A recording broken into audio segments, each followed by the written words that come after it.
한약으로 증류해서 만든 천연 가글액입니다. 음식을 거의 먹을 수가 없게 되는 경우에는 안녕하세요. 생기가득 한방병원 병원장 이희재입니다.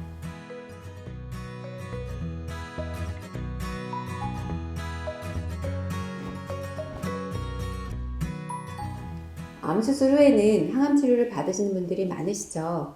항암 치료라는 것은 항암제를 투여해서 암세포를 파괴시키는 치료 방법인데요.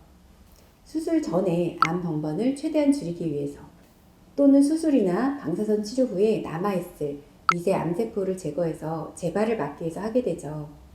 그런데 이런 항암제는 치료 효과와 더불어 부작용이 나타날 수 있거든요. 그래서 오늘은 항암제 치료를 안전하게 진행하기 위해서 부작용 관리는 어떻게 진행해야 하는지 케이스별로 한번 설명을 드리도록 하겠습니다. 오심과 구토는 제일 흔히 발생하는 부작용이죠. 오심은 속이 불쾌하고 울렁거리면서 구역질이 나면서 토하지도 못하고 신물이 올라오는 건데요. 또 구토는 그냥 구역질을 하는 거고요. 이런 오심과 구토가 항암제가 투여되는 기간뿐만 아니라 또 일정 기간 계속 지속이 될 수 있습니다. 이런 오심과 구토를 조절하기 위해서 여러 가지 약들을 투여하는데요. 오심과 구토가 심해서 음식을 거의 먹을 수가 없게 되는 경우에는 탈수와 전해질 불균형이 일어날 수가 있기 때문에 이러한 부분들은 의료진과 상담을 해서 치료를 꼭 하시는 것이 좋습니다. 한방병원에서는 양한방의 치료법으로 이러한 증상을 막을 수가 있는데요. 일단 먼저 스스로 오심과 구토를 조절하기 위한 방법을 설명을 드리자면요. 항암제 치료 첫날에는 식사를 가볍게 하셔야죠. 그리고 부드럽고 소화가 잘 되는 음식을 5번에서 6번 정도 나눠서 소량씩 드시고요. 너무 차거나 뜨거운 음식보다는 시원한 음식을 드시는 게 좋습니다. 식사 중이나 식사 전후에 너무 많은 물은 드시지 말고요. 치료 전에 긴장을 풀고 몸과 마음을 이완시키는 것이 좋습니다. 그리고 식사 후에는 바로 눕지 않는 게 좋고요.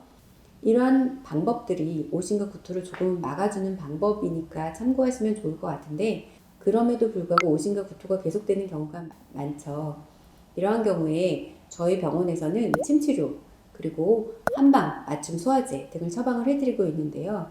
오심과 구토와 같은 경우들은 굉장히 빠르게 그리고 잘 호전되는 경우가 많으니까 꼭 그 치료 효과를 경험해 보셨으면 좋겠습니다. 분해염이라고 하는 것은 입안과 모관이 허는 것을 말하는데요. 보통 항암 치료 후에 1, 2주 안에 보통 나타나게 되죠. 항암제로 구강내, 점막세포가 손상이 되면 입안이나 목 안쪽에 염증이 생기게 되고 또 손상된 점막으로 입속 세균이 침범하면서 2차 감염이 일어나 분해염이 생기게 되는 거죠. 우선 이러한 증상이 생기면 입안을 청결히 하는 것이 좋습니다. 또 식후와 잠자리에 들기 전에 반드시 양치질을 하시고요. 수시로 가글을 해주시는 것이 좋습니다. 음식은 수분이 많고 부드러워서 삼키기 쉬운 것을 드시고요. 죽이나 두부, 계란찜, 삶은 감자, 고구마 등을 드시는 게 좋습니다. 양념이 강하지 않고 미지근하거나 약간 차게 먹으면 자극을 줄일 수 있겠죠. 이러한 방법으로 입안에 염증이 없어지도록 관리를 하는 것이 좋은데요. 저희 생기가득 한방병원에서는 구청수라고 하는 약이 있는데요. 한약으로 증류해서 만든 천연 가글액입니다. 이 구청수를 사용하시고 나서 분해염이 많이 줄어드시고 계십니다.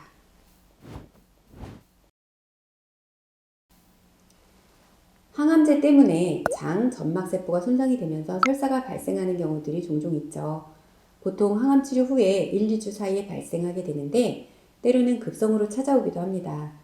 설사가 지속되면 복통이나 탈수, 그리고 전해질 불균형이 일어나죠. 이러한 경우에 적절한 식이 조절과 약물 치료가 필요합니다. 일단 설사가 나타나면 수분을 충분히 섭취하는 것이 좋습니다. 하루에 8잔에서 12잔 정도의 미지근한 물을 마시는 것이 좋고요. 식사는 하루 5에서 6회 정도 나누어서 소량을 드시고요.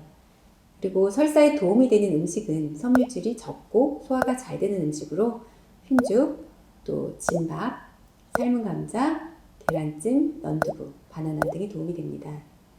피해야 될 음식은 설마 드시진 않겠지만 술, 또 카페인 음료, 탄산음료, 우유나 유제품 등입니다.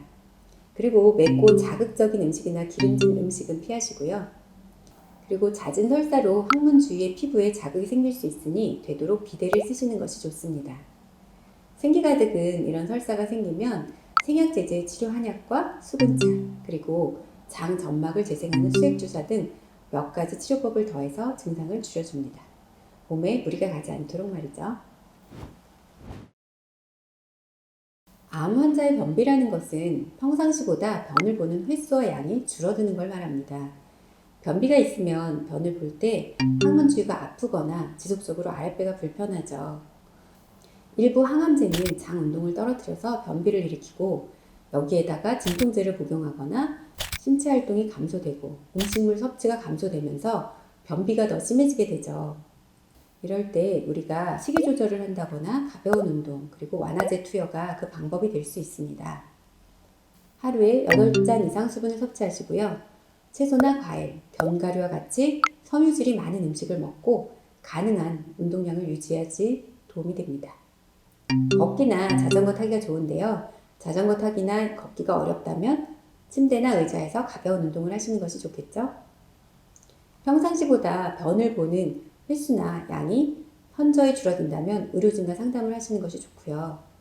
또 변비가 심하면서 복통, 배에 가스가 차서 부른 느낌, 메스꺼움이나 구토가 있다면 장 운동이 저하된 것은 아닌지 의심해야 되니까 의료진과 상담하시고요.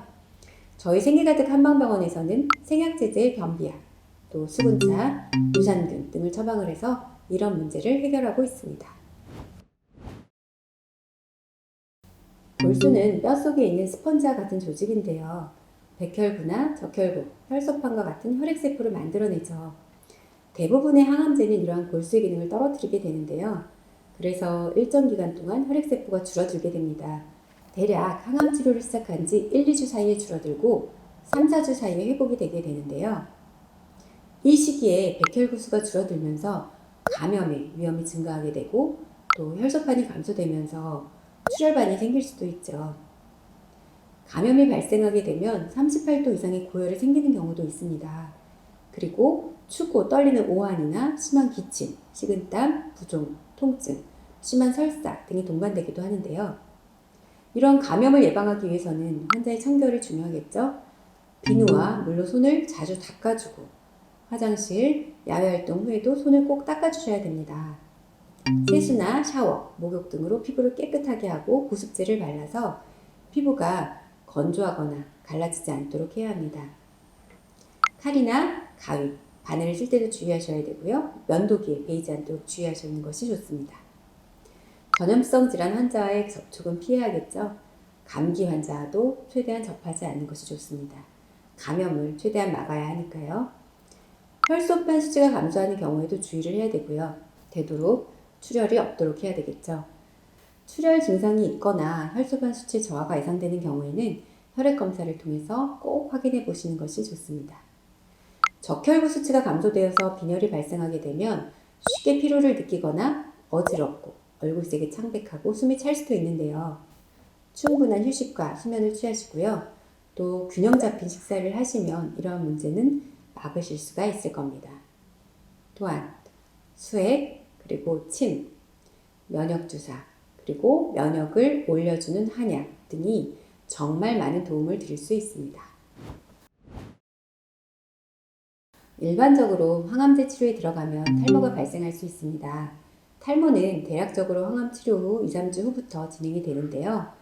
머리카락이 빠지는 것 말고도 두피에 자극이 발생하고 머리카락이 얇아지면서 건조해집니다.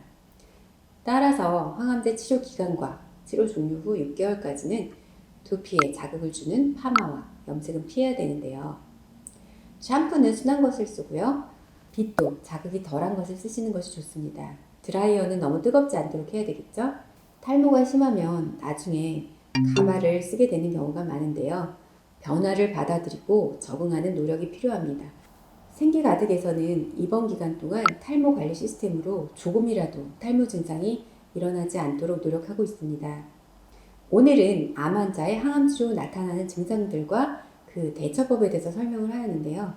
자, 양이 많아서 오늘은 파트 1으로서 다음번에 파트 2를 한 번 더 만들어 볼게요. 암의 입원에 대해서 궁금한 사항이 있으시면 얼마든지 제 카톡을 통해서 문의를 해주세요. 제가 좀 더 꼼꼼하게 말씀드리겠습니다. 여러분들 항상 건강하세요.